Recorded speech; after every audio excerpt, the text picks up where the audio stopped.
vous bénisse abondamment encore ce soir et que le Seigneur soit glorifié. Bienvenue à notre équipe d'enseignement, là où nous venons apprendre avec le Seigneur. Il a dit, il est avantageux pour nous qu'il puisse s'en aller, parce que quand lui va partir, il enverra le Saint-Esprit. Et il a dit, quand le Saint-Esprit viendra, il nous rappellera tout ce qu'il nous a dit. J'aimerais dire à quelqu'un, ce que tu as appris de Dieu depuis ta conversion, c'est très important. Il ne faut pas l'oublier. Parce que le Seigneur met l'accent sur ce qu'on a déjà appris. Il dit, quand le Saint-Esprit viendra, il vous rappellera tout ce que je vous ai dit. C'est-à-dire ce que le Seigneur t'a dit hier, ce que le Seigneur t'a prêché hier. La Bible dit, Dieu parle d'une manière tantôt d'une autre. Mais c'est nous les hommes qui ne prêtons pas attention. Fais attention à toi qui m'écoutes ce soir. Chaque fois que l'Éternel te parle, retiens la leçon de Dieu. Garde-les dans ton cœur et pratique-les. Obéis à la volonté de Dieu. Car il a dit, celui qui m'aime, il écoute ma parole, il les garde et il les met en pratique. Que Dieu te bénisse. Amen. Le Seigneur Jésus lui-même a dit, je fais toujours la volonté de mon Père. Et si toi, tu es enfant de Dieu, si je suis enfant de Dieu, nous devons avoir cette culture-là de faire la volonté de Dieu. Car la Bible dit, si je vis, ce n'est plus moi qui vis, c'est Christ qui vit en moi. C'est-à-dire, c'est la volonté de Dieu qui vit en moi. Il dit encore dans Matthieu, il dit, quand il envoie les disciples, il dit, allez partout dans le monde, faites de toutes les nations mes disciples. Il dit, les baptisants, au nom du Père et du Fils et du Saint-Esprit. Après, il leur dit, enseignez-les à observer ce que je vous ai prescrit. Voilà l'importance de ce que Dieu nous a appris hier. Ce que tu as appris du Seigneur depuis ta conversion. J'invite chacun à faire un remue-ménage, à faire une rétrospection des enseignements que tu as reçus des années de l'autre fois. 20 ans de chrétienté, combien d'enseignements que tu as appris à l'église? Combien d'enseignements que tu as appris dans la vie? Combien d'enseignements que Dieu t'a enseigné par n'importe quel canon? Il faut se rappeler, et c'est ça l'œuvre du Saint-Esprit. Pour ce soir, nous allons avancer. Nous sommes dans notre texte de bas de Matthieu chapitre 21. Nous allons faire 3 lectures avant de commencer notre enseignement. Matthieu chapitre 21, le verset 13. Après, nous allons aller dans Éphésiens 6 et 18 et nous allons aller terminer dans 1 Timothée chapitre 2, verset 1 à 2. Matthieu, il dit, il leur dit, il est écrit, ma maison sera appelée une maison de prière, mais vous en êtes faites une caverne de voleurs. Ma maison, la maison de Dieu que tu es, la maison de Dieu qui est ta maison, la maison de Dieu qui est l'église, est appelée maison de prière. Cela veut dire, sans la prière dans ta vie, tu n'es pas une maison de Dieu. Est-ce que je parle à quelqu'un? Parce que la prière, c'est ce qui définit ta vie. C'est ce qui démontre, qui manifeste que ta vie est la maison de Dieu. Parmi les choses, les activités qui doivent se passer dans ta vie, qui doivent se réaliser dans ta vie, il y a la prière. Parce que du moment où tu as reçu le Seigneur comme Seigneur et Sauveur, tu es devenu temple de Dieu vivant. Et la maison de Dieu s'appelle une maison de prière. C'est pourquoi il les amena dans le jardin de Gethsémani, dans Luc chapitre 22. Il leur dit, veillez et priez. Restez ici, priez, parce que vous êtes une maison de Dieu. Parce que nous sommes réunis ici, ce lieu est appelé maison de Dieu. Nous devons animer la prière. Bien-aimé, si ton foyer, si ta famille est rendue à ce point, le trône de Dieu, le sanctuaire de Dieu, la première des choses qui doit se passer dans ta maison, c'est la prière. Et dans l'église, la prière a une place très importante parce que la maison de Dieu, c'est une maison de prière. S'il n'y a pas de prière à l'église, ça ne fait pas sens. S'il n'y a pas de prière dans ta maison, dans la maison où tu vis, il n'y a pas de sens de vie chrétienne. Parce que la prière, c'est le moment de communion avec le Seigneur. Si réellement le Seigneur vit en toi, il vit dans ta maison, il vit dans cette église, il faut que nous puissions avoir une culture de la prière. C'est pourquoi dans Luc chapitre 18, là où nous avons lu le verset, la parabole de la femme, il dit qu'il faut toujours prier et ne pas vous relâcher. Parce que votre maison, votre corps est le temple du Saint-Esprit. Parce que l'église, c'est ma maison. Et ma maison est une maison de prière. Éphésiens chapitre 6, verset 18. Il dit, verset 17, il dit, prenez aussi le casque du salut et l'épée de l'esprit qui est la parole de Dieu. Après 18, il dit, faites en tout temps par l'esprit toutes sortes de prières et de supplications. Veillez à cela avec une entière persévérance. Priez pour tous les saints. Parole du Seigneur. Amen. Parce que nous sommes la maison de Dieu. Parce que nous sommes une maison de prière. Paul nous exhorte, il dit, faites en tout temps. Tout temps. Il insiste, il dit, en tout temps. Oh Dieu de Néhémie.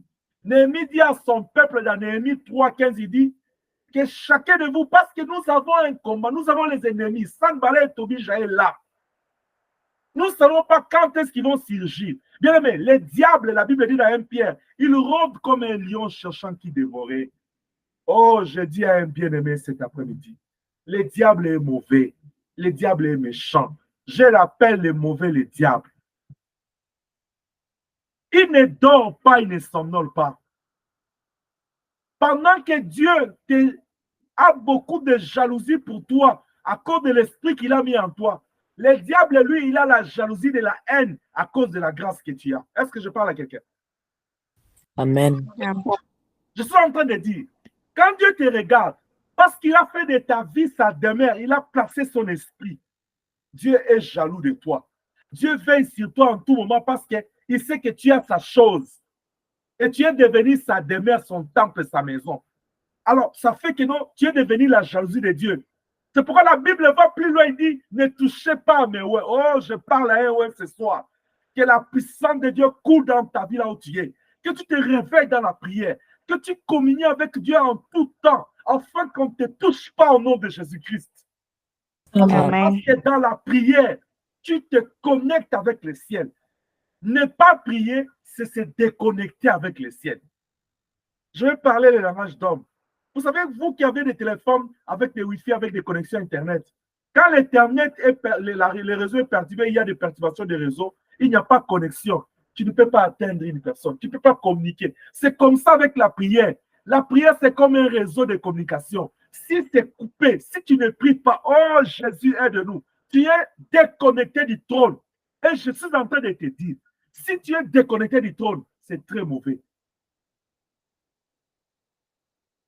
Parce que les diables qui rôdaient tous les jours pour chercher par où entrer, le jour où tu te déconnectes, un seul moment, une seule seconde que tu es distrait dans la prière, le diable entre. Souvenez-vous de ce que Jésus a dit à Pierre. Il dit, le prince de ce monde te cherche, il te réclame pour te cribler.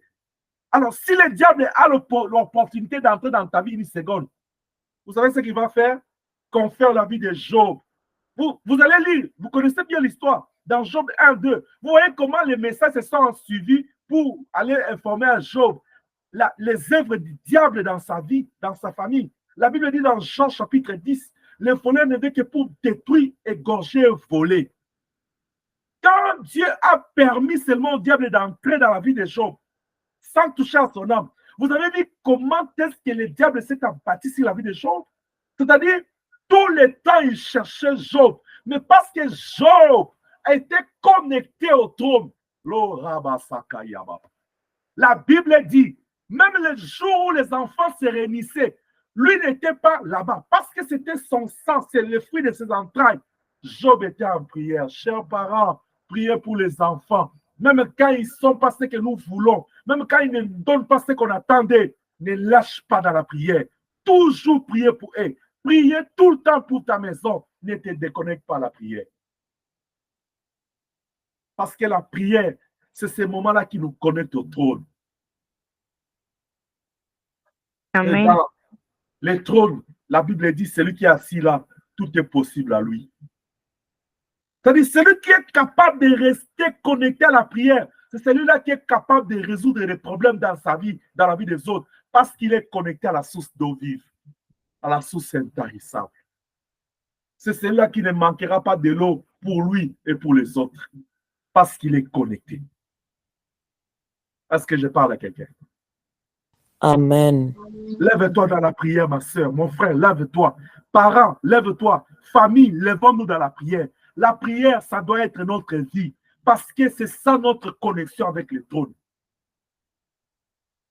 Et Paul nous dit en tout temps, Néhémie dit pendant les jours, travaillez d'une main, tenez l'arme de l'autre main. Bien aimé, même quand tu es au travail, même quand tu prépares, même quand tu te laves, même quand tu conduis, la prière doit être avec toi. Reste connecté. C'est vrai, nous nous réunissons mercredi pour 1 heure. Dès que le pasteur dit, nous sommes arrivés à la fin, que Dieu bénisse, on est déconnecté de notre plateforme. Mais le fait de finir la prière un mercredi, ça ne veut pas dire que non, nous cessons de prier. Ça ne veut pas dire que non, nous ne sommes pas les temples. La prière, ça doit respirer en nous. Ça doit couler dans nos veines. Nous devons vivre la prière. Nous devons vivre dans la prière. Nous devons faire tout par la prière, avec la prière. Est-ce que je parle à quelqu'un? Amen.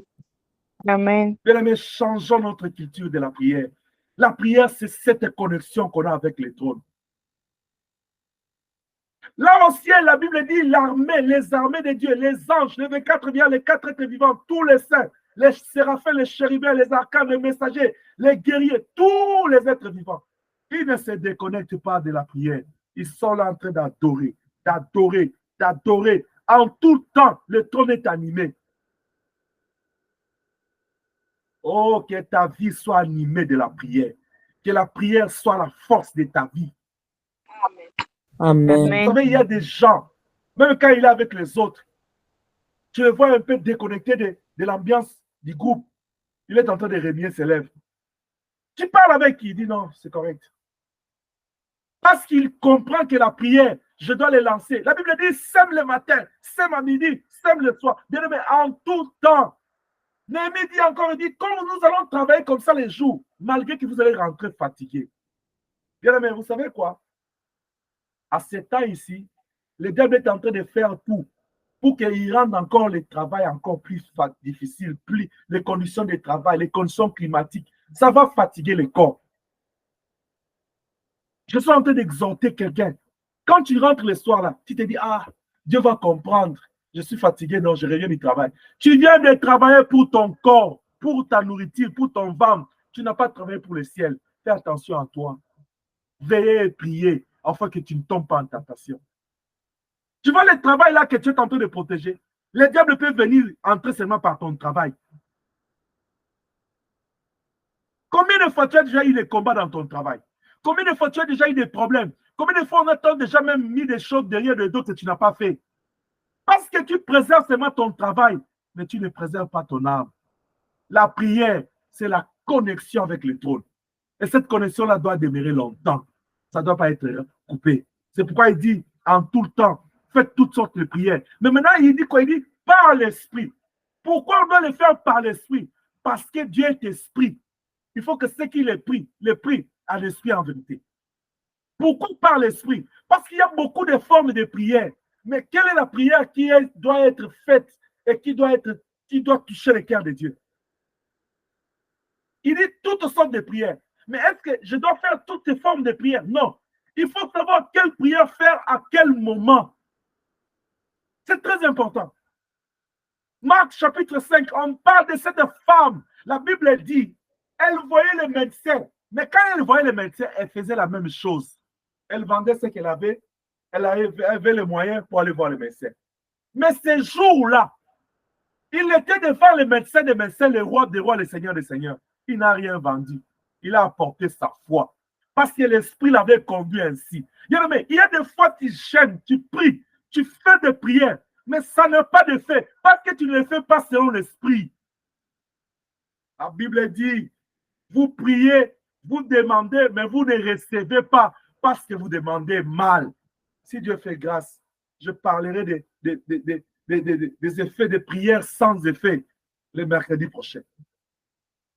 Paul insiste, il dit par l'esprit. Parce que c'est l'esprit qui sait. Celui qui est assis sur le trône, il a besoin d'écouter quoi? Je vais revenir sur ça. Il dit toutes sortes de prières. En tout le temps, faites toutes sortes de prières. La nuit comme le jour, reste connecté par l'esprit. Fais toutes sortes de prières selon que l'esprit va te conduire. Il dit et des supplications. Après, il dit veillez à cela avec une entière persévérance. Persévérance dans la prière. C'est pourquoi dans Luc, il dit il faut toujours prier et ne point vous relâcher. La persévérance. C'est-à-dire la prière, c'est une vie. C'est une vie de tous les jours, de chaque instant, de chaque moment, de chaque heure. Persévérer veut dire continuer sans se relâcher, sans arrêter. Non, parce que j'ai prié, j'ai vu la gloire de Dieu, j'ai dit c'est fini. Écoute, mais tu viens de faire quel genre de prière? La Bible dit par l'esprit. Peut-être quand tu as prié là, c'était la prière de puissance que tu as fait. Mais est-ce que, parce que tu as eu ce que tu as eu là, c'est fini?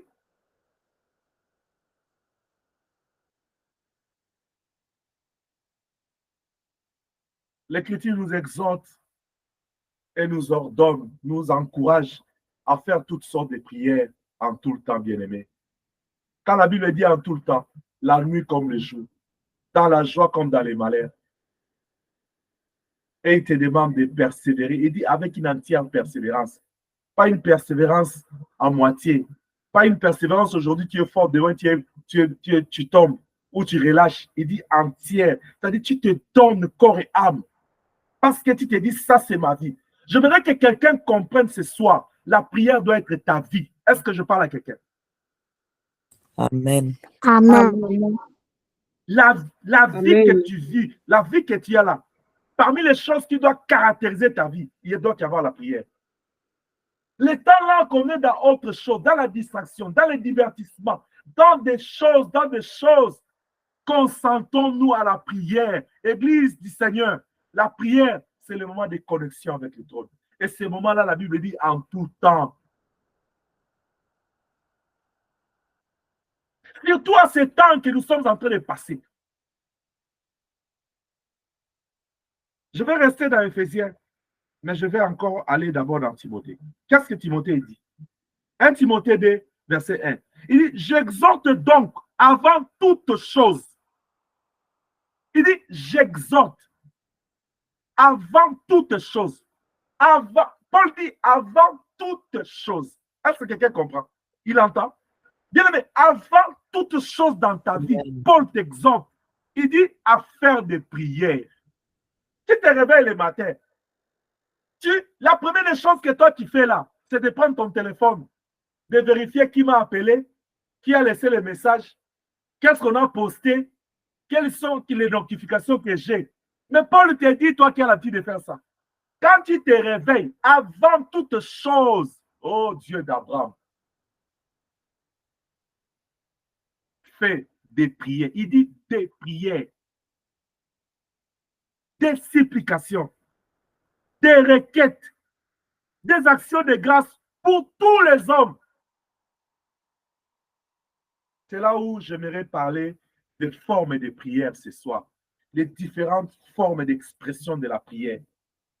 Paul est en train de montrer à Timothée. Il dit avant de faire quoi que ce soit, avant de te lever, avant de manger, avant de boire, avant de te laver, avant d'haïr, avant de condamner, toutes sortes de prières d'abord. Avant d'aller acheter, avant d'aller travailler, avant d'aller visiter, avant de donner à quelqu'un, avant toute... Bien aimé, tu comprends dans ces versets, la prière, c'est le premier acte que tu dois poser dans ta vie. Est-ce que je parle à quelqu'un? Amen. Amen. Sans pour autant comprendre la parole de Dieu, voilà pourquoi on a assisté à des enseignements qui disent, tu vois, le blocage là que tu vis là, c'est parce que tu avais pris l'argent là que tu avais donné à ton oncle, à ta grand-mère, à ta sœur, il t'a bloqué. Non, non. La Bible dit, tant que le soleil, la lune subsistera, la chaleur et le froid, la loi de la semaine et de la moisson subsistera toujours. C'est-à-dire, si tu sèmes, tu vas récolter. Mais maintenant, le problème, c'est comment tu as sémé. Il dit, avant même de s'aimer, il faut prier pour ton offrande. Là, je vais ouvrir une petite parenthèse. Même l'offrande que tu viens avec ça à l'église, même la dîme, la Bible dit les chrétiens, ils préparaient ça au début de la semaine. Ils savent que déjà que non, aujourd'hui, la semaine commence. Le kit sera mercredi, dimanche. Je dis à mon offrande, je vais à côté. On peut comprendre. Pour les gens des temps là, la vie était différente avec nous autres. Peut-être tu peux te retrouver comme ça les premiers jours, tu n'as pas ton offrande.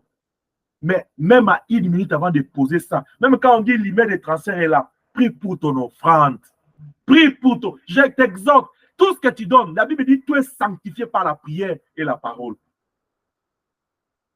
Shalom. Shalom. Shalom. Avant toute chose, Shalom. il faut faire des prières. Parmi les différentes formes d'expression de prière que nous connaissons, je commence par la première. Il y a l'adoration, il y a la louange et les actions de grâce. Je les regroupe là parce que pour moi, ces prières-là, je les prends comme étant des prières de reconnaissance de la grandeur de Dieu. Parce que dans l'adoration, on reconnaît ce que Dieu est. Dans la louange, on reconnaît ce que Dieu a fait. Et dans les actions de grâce, on reconnaît ce que Dieu est capable de faire dans nos vies, ce que Dieu continue à réaliser. Toutes ces choses-là, dans la pratique, ça se fait de la même manière. Ça se fait de façon confondue. Ça se fait par la parole, par la prière. Tous ces détails-là, je ne vais pas y revenir parce que je sais que tu connais ça. Mais qu'est-ce que je vais te dire ce soir?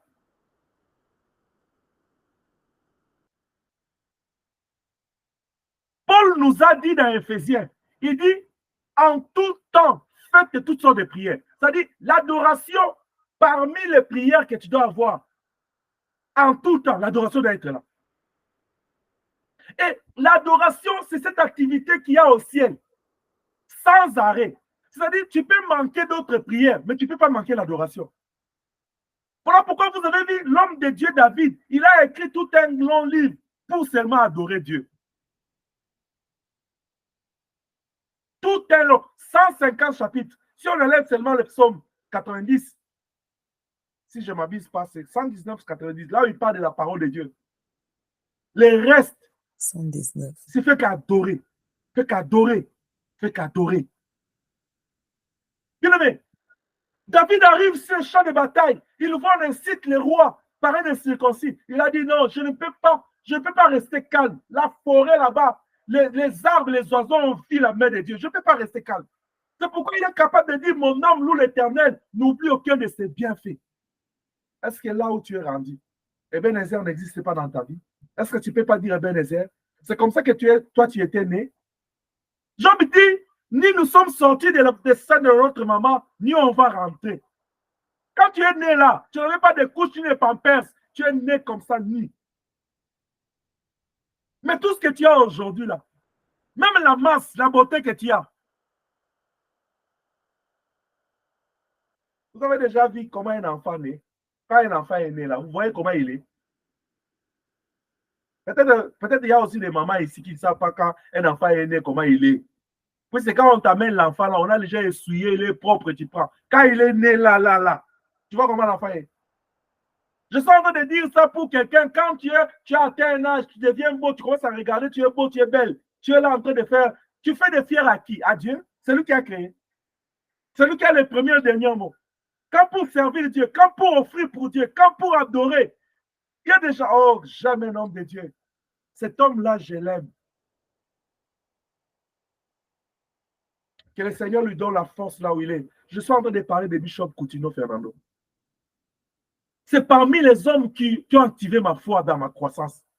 Parce que je voyais cet homme-là, ceux qui connaissent cet homme, ils savent qu'il s'habille propre. Parmi les hommes qui savent s'habiller là, il est là. Mais quand il parlait avant qu'il soit arrêté, il faisait des croisades dans des stades au pays là. Il s'habillait toujours généralement en blanc. Mais quand il commence à élever Jésus, tu vas aimer. Même dans son église, quand il commence à élever Jésus, lui-même il fait des chutes là, il tombe, il crie. Il dit fou de Jésus. Mais toi et moi là, quand il faut adorer, regarde, l'autre là, comme c'est tout comme un virtuel, qui a assis sur ton fauteuil, il a calme. Même quand le modérateur dit, ouvrez la caméra, mets-toi debout, c'est le temps d'adorer. Oh, Jean dit, il faut que lui s'élève, que moi je sois baissé. Il faut que lui augmente, que moi je diminue. Tu ne comprends pas? Là au ciel, les anges, ils enlèvent leur couronne. La beauté que tu as, la santé que tu as, le souffle de vie que tu as, c'est la couronne que Dieu t'a donnée. Mais quand il faut adorer là, tu n'enlèves pas la couronne. Oh, que Dieu t'aide. En tout moment, nous devons être des adorateurs. Est-ce que je parle à quelqu'un? Amen. Amen. Je vais dire quelque chose. Quand je méditais cette partie, c'est pourquoi je ne vais pas aller dans ce qu'on a toujours l'habitude de comprendre. Je prie à ce que l'Esprit nous enseigne ce qu'il veut ce soir. Jean 84 dit quoi? Il dit, l'heure vient. Après, il dit, elle est déjà venue. Pourquoi? Les vrais adorateurs adorent le Père en esprit en vérité. Quand Jésus parle là, il dit, l'heure est déjà venue. Nous sommes là 2000 ans plus tard. On est là. Il dit, ça, c'est l'heure des adorateurs. Je parle à quelqu'un. Paul dit, en tout temps, il faut faire toutes sortes de prières. Première prière, l'adoration. Ça, le moment où nous vivons, c'est l'heure des adorateurs. Mais on va adorer Dieu pourquoi? Pour ce qu'il fait dans nos vies. Mais regarde, ces moments que nous vivons, ce n'est pas un bon moment. Ce n'est pas un bon moment. 2 Timothée chapitre 3, verset 1 à 5. Qu'est-ce que la Bible dit? Pour justifier ou pour éclaircir ces moments. Il dit, sachez que dans les derniers jours, il y aura des temps difficiles. Je vais m'arrêter là. Il y aura des temps difficiles. C'est-à-dire, le moment où nous sommes en train de vivre ici, ce n'est pas le bon moment. Ce n'est pas un moment facile. La Bible appelle ça, c'est le moment des temps difficiles. Est-ce que je parle à quelqu'un? C'est-à-dire, même quand tu traverses des combats, même quand tu as des problèmes, ça n'intimide pas Dieu, ça n'inquiète pas Dieu. Dieu sait, il avait déjà prophétisé, c'est les temps difficiles. Mais malgré ces temps difficiles-là, Dieu dit, c'est le moment des adorateurs. Alléluia. C'est pour dire, même dans les difficultés, nous devons adorer. Mais qu'est-ce que Dieu voulait faire? Les gens dans la souffrance, lui, il a besoin d'adoration. Ouais, parce que le Seigneur a besoin de tirer l'adoration dans les cœurs des personnes qui reconnaissent la grandeur de Dieu même dans la souffrance. Parce que le Seigneur en a marre de voir les gens qui l'adorent seulement quand tout va bien. Où sont passés cette tsunamite-là qui enferme son enfant mort? Son mari lui dit, qu'est-ce qu'il y a? Il dit, tout va bien. Mais pendant que dans sa maison, il y a une personne morte. L'adoration doit dépasser les niveaux que je dois les faire quand je suis content, quand tout va bien. Nous sommes en train de traverser les moments difficiles. Nous devons apprendre à adorer Dieu dans la turbulence. C'est la parole de Dieu. Ça, c'est la parole de Dieu. Qu'un adorateur entende ce que l'Esprit dit. Nous recevons de, la Bible dit, nous recevons de Dieu quoi? La bénédiction. Mais si aujourd'hui l'épreuve vient, toi tu commences à trembler. Non, non, adorateur, nous sommes dans les moments difficiles. Il dit que c'est l'heure de l'adoration. Dès qu'on est chapitre 20. Josaphat était là dans les moments difficiles. Il cria vers l'Éternel. L'Éternel lui dit, ne t'inquiète pas, adore. Dans la difficulté, là, dans la diversité, les combats, adore. Ils ont organisé une chorale. Ils commencent à adorer. Lisez dans 2 Chroniques 20. La Bible dit, la gloire de Dieu est descendue.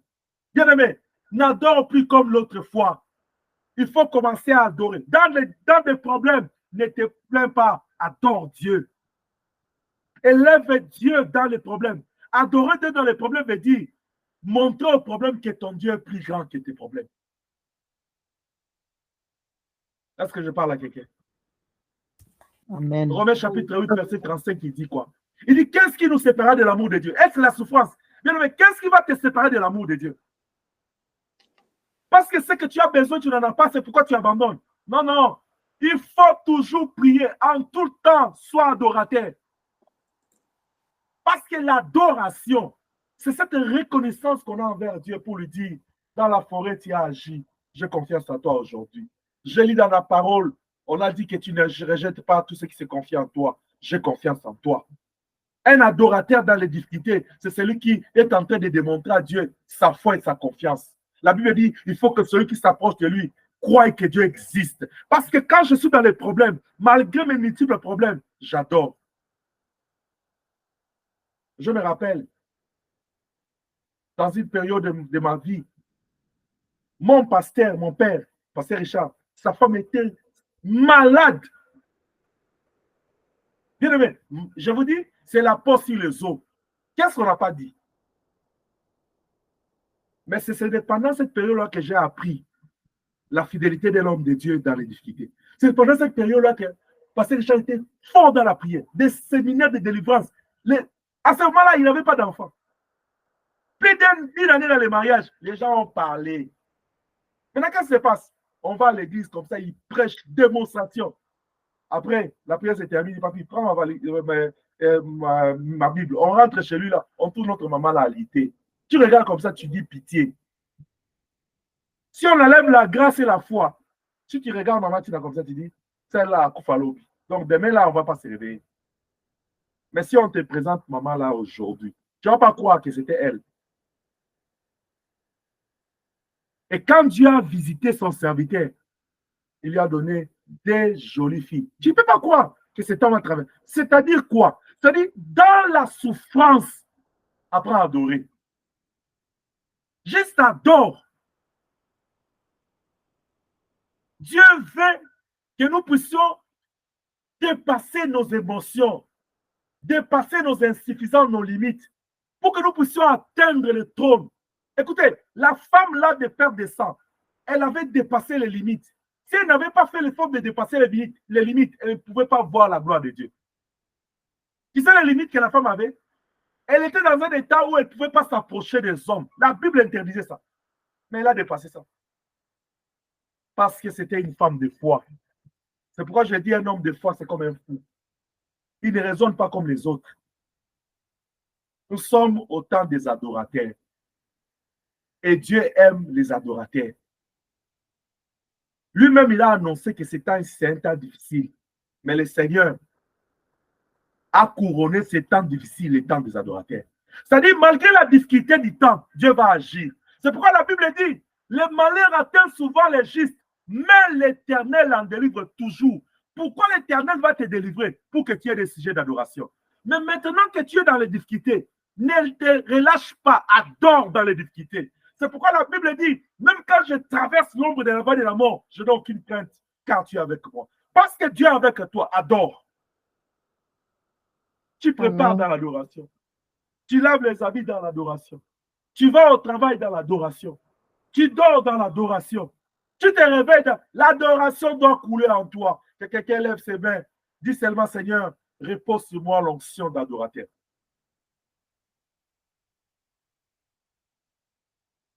Que la grâce de Dieu coule sur toi là où tu es.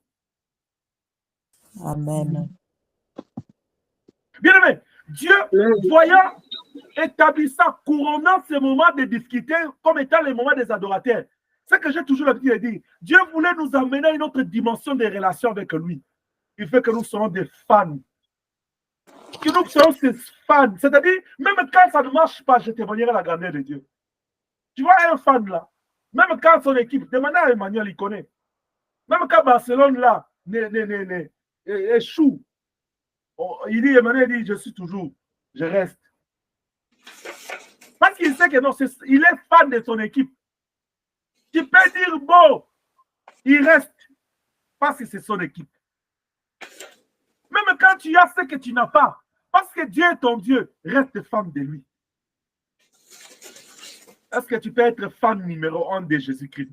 Fan numéro 1. Amen. C'est possible. Regarde seulement ta vie. Le seul argument, la seule raison qui doit te pousser à être le fan numéro 1 de Jésus. Regarde seulement ta vie. Juste ta vie. Nu, tu es sorti du sein de ta mère. Mais regarde ce que tu es aujourd'hui. De la poussière, Dieu t'a ramassé. Regarde ce que tu es devenu aujourd'hui. Il n'y a que toi, il n'y a que moi qui ne comprennent pas, qui sont ingrats. Pour dire, depuis que je prie Dieu, Dieu ne fait rien. Bien aimé, Dieu ne fait rien. Wow. Dieu ne fait rien. Tu es vraiment sûr que Dieu ne fait rien? Oh, j'aimerais décourager quelqu'un, mais encourager un Élie à changer sa façon de voir Dieu. Dieu fait des choses, mais le problème, toi, tu veux que Dieu fasse des choses comme toi, tu veux. Mais le Seigneur ne le fera jamais comme tu veux. Il le fera comme il veut puisqu'il est Dieu. Alors, quelqu'un qui est en train de dire, mais pasteur, la Bible dit que Dieu fait de l'éternel tes délices, il te donnera ce que ton cœur désire. La Bible dit, il te donnera ce que ton cœur désire. Mais il ne fera pas des choses comme toi tu veux. C'est-à-dire, c'est différent. Il te donne l'argent, mais il ne te donnera pas l'argent comme toi tu veux. C'est différent. Quand tu attends que Dieu te donne l'argent à 18 heures, tu attends que non, ça passe par moi. Parce que tu penses que non, si le pasteur me bénit, il ne va pas s'enorgueillir, les gens ne vont pas savoir. Dieu dit non, pas lui. Ça sera Carlos. Dieu a choisi notre. C'est ça le problème. Dieu veut des fans, des gens qui vont rester avec les anges là. Bien aimé, là au ciel, là, il n'y a que l'adoration. Mais tu n'adores pas ici, tu vas l'adorer là-bas. Tu n'es pas capable même d'adorer ici. Là, tu vas aller faire quoi? J'ai toujours remarqué même la prière de 23 heures là, des chambres de prière. On commence à 23 heures là. Si, quand on allait à 5, tu vois les gens, il entre 1 heure, il sort. Les gens ne résistent pas. Bien aimé, là au ciel, là, c'est l'adoration sans arrêt. Sans arrêt.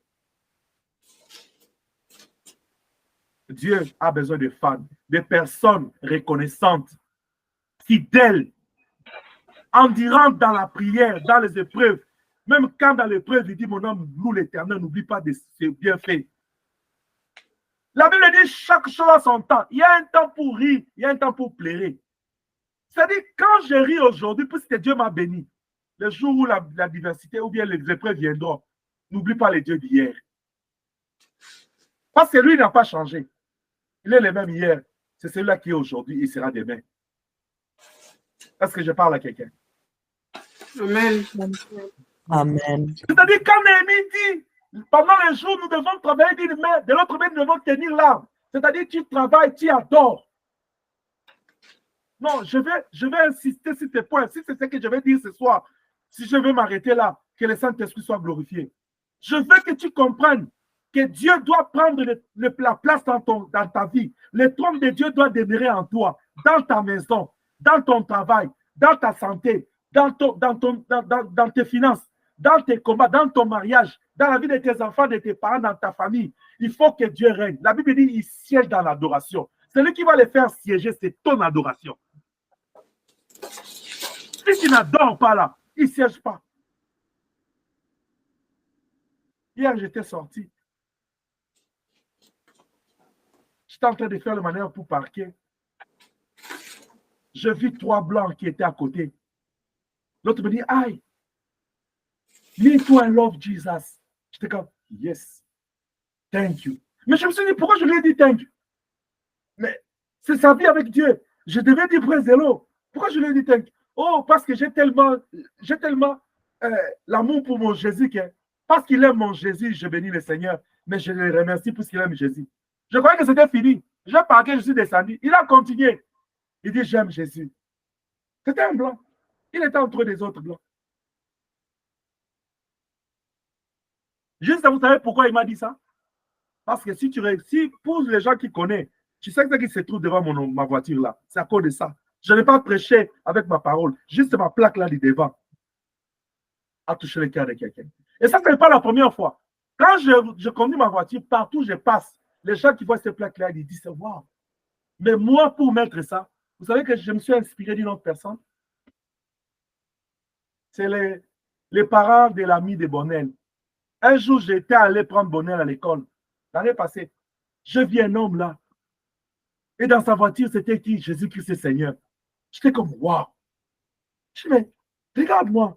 Je me suis approché, je l'ai salué, je dis, où est-ce que vous avez trouvé cette plaque? Vous savez, l'homme me dit quoi? Je vous ai déjà dit ça. Il dit, est-ce que tu veux que je te donne ça? Je lui ai dit, non, ne me donne pas. Merci. Parce que si tu me donnes, toi, tu n'en auras plus. Mais laisse-moi aller chercher qu'on soit 2 pour évangéliser Jésus. Il m'a pris dans ses mains. Et chaque fois qu'on allait à l'école, si l'homme me voit, il me prend, il me dit bonjour. Je dis, ça, c'est le Christ. Ça, c'est la famille des enfants de Dieu. Bien-aimé, tu dois vanter ton Jésus. Tu dois amener ton... Pourquoi tu ne parles pas de lui? Je parle même à mes amis les lionceaux. Nous avons des amis, nous avons des camarades, nous avons, mais mon Jésus là, vous parlez de lui où? J'ai un ami qui me dit toujours, il dit, pasteur, mais la parole que tu prêches là, il faut qu'on fasse tout pour que ça arrive. C'est la parole que les gens ont besoin. Je lui ai dit, gloire soit rendue à Dieu. Parce que dans mon cœur, je dis, comme toi, tu as compris que les gens ont besoin de ça. Moi, mes enfants, depuis pas de toi, là, ils ne comprennent pas que les gens ont besoin de cette parole. Ils m'ont déjà privatisé, notre pasteur à nous. Je vais te dévoiler ce soir. Je ne suis pas ton pasteur à toi seul. Je suis pasteur d'église corps du Christ. Et si j'ai été établi de brebis, c'est pour sauver, chercher, sauver ce qui était perdu. Comme toi, tu ne fais pas l'œuvre là, tu ne veux pas vanter Jésus. Oh, j'ai pris à ce que le Saint-Esprit prenne charge de toi. C'est-à-dire, quand je dis que le Saint-Esprit prenne charge de toi, là, ce n'est pas une mauvaise prière que je te fais. Je dis, papa, tu commences à prier pour nous comme ça. Non, non, que le Saint-Esprit puisse maintenant te contrôler, que toi, tu ne contrôles plus le Saint-Esprit. À partir de ce soir, que ta bouche soit contrôlée par l'Esprit. Quand tu vas commencer à parler, même quand tu ne veux pas parler de Jésus, Jésus va sortir au nom de Jésus-Christ. Juste dans ta bouche, Jésus doit sortir au nom de Jésus-Christ. Amen. Que Dieu nous aide. Amen. Le Seigneur nous fortifie. L'adoration. Mhm. Paul dit en tout lieu, fais toutes sortes de prières. Toutes sortes de prières.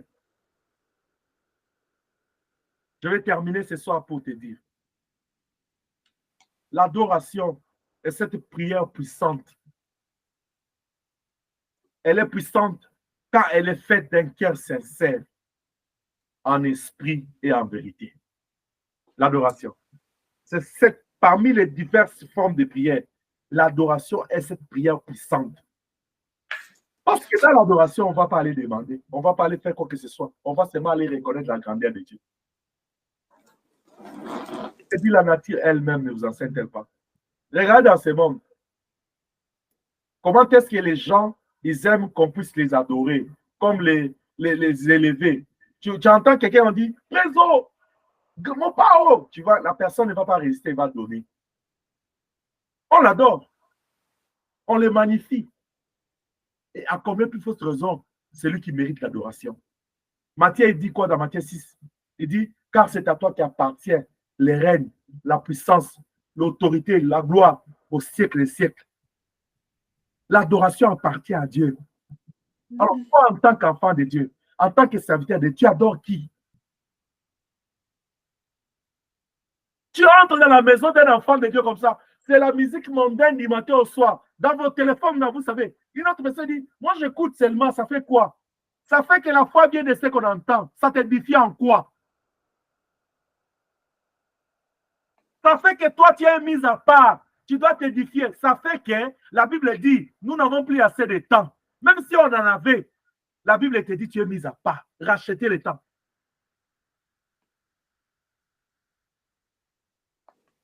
Le Seigneur te réveille le matin et te donne 24 heures. Que fais-tu de tes 24 heures? Comment gères-tu ton temps? Il dit vers le temps de la fin, les moments seront difficiles. Mais c'est ce temps-là de la fin là que lui, il a couronné tant des adorateurs. Malgré les difficultés, nous devons adorer. Parce que ce n'est pas les difficultés d'aujourd'hui qui vont effacer les œuvres que Dieu a fait hier dans ma vie. Si c'était comme ça, David n'allait pas tuer Goliath. Parce que devant Goliath, c'était une difficulté présente. Mais à cause de ce qu'il s'est souvenu de Dieu d'hier, il a élevé son Dieu. Le miracle s'est opéré. Bien-aimé, les temps de la fin ici, ce sont des temps difficiles. Mais c'est ces temps ici que Dieu a besoin des adorateurs fidèles. Les gens qui vont mettre Dieu en épreuve. Malgré la longueur de cette difficulté, la grandeur, je vais t'adorer. Parce que je sais que tu es mon Dieu. Tu as fait des choses hier dans ma vie. Je vis des choses. Bien-aimé, regarde bien ta vie. Tu as raison vraiment de croire à ton Dieu et de lui faire confiance. Parce qu'il y a des choses qu'il a faites dans ta vie. Il y a des choses que Dieu a faites dans la vie des autres par toi, par ton canal. Il y a aussi des choses que Dieu a faites dans ton environnement, tu vois. Tu veux encore quoi voir? Quelqu'un dit, papa, mais c'est que je n'ai pas encore eu. C'est ce que je suis en train de dire. Il y a un seul secret. Pour avoir ce que tu veux là, il faut être adorateur. Parce que dans l'adoration, tu es reconnaissant envers Dieu. Toi, tu es là seulement en train de te plaindre, en train de te lamenter, en train de crier, en train de parler. Les autres, il y a même des gens qui ont dit, oh, nous sommes venus accompagner les autres. Moi, si tu me dis ça, gloire au Seigneur, tu es venu m'accompagner, je bénis le Seigneur pour ça. Est-ce que l'Esprit de Dieu a parlé à quelqu'un ce soir? Amen. Amen. C'est cette forme de prière puissante. Mais elle est puissante quand tu le fais de tout ton cœur, en esprit. C'est-à-dire selon l'esprit. Est-ce que l'esprit te pousse à adorer avec la parole, avec l'offrande, avec les chansons? L'esprit te pousse à adorer comment? Mais en vérité, selon la parole de Dieu. Matthieu chapitre 15, verset 8, il dit, ce peuple mon nom de lèvres, mais leur cœur est éloigné de moi. Bien, mais quand tu adores là, laisse que ton cœur soit proche de Dieu. Ne t'éloigne pas de Dieu. Que ton cœur soit connecté à Dieu. Est-ce que je parle à quelqu'un? Est-ce que la puissance de l'adoration soit notre force là où nous sommes? Que le Saint-Esprit puisse nous oindre l'huile de l'onction de l'adoration, afin qu'à ce temps de la fin, ce temps difficile, que nous soyons des adorateurs. Que Dieu nous bénisse au nom de Jésus-Christ. Amen. Amen. Amen.